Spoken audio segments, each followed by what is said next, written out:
দোষ এইটাতে মেয়েটা দোষ, থাপ্পড় দিয়ে চকলেট দিয়ে বিয়ে করতেছে কেন? তোর বেটা, এটা তো ছোট বোন লাগে বেটা। আপনি ওই ছেলেটা না? কোন ছেলেটা? ওই যে যাকে থাপ্পড় মেরেছিলাম। এক্সকিউজ মি, যার ডেস্কে আপনি চিঠি দিয়েছিলেন, ফুল দিয়েছিলেন, চকলেট দিয়েছিলেন, শুধু থাপ্পড়টাই মনে হচ্ছে না? হ্যাঁ, এই তাহলে কাহিনী। কি কাহিনী? সময় হোক বলবো। তো সময় হলে বলবেন, এখন কি চান? এখন আসছেন কেন? আমার একটা হেল্প দরকার। কি help?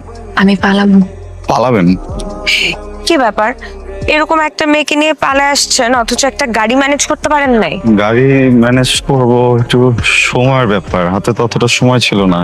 আচ্ছা একটা কথা, আপনি আমাকে ফুল দিলেন, চকলেট দিলেন, চিঠি দিলেন, চটটা কেন দিলেন? পরে বলবো, চলেন। এক মিনিট।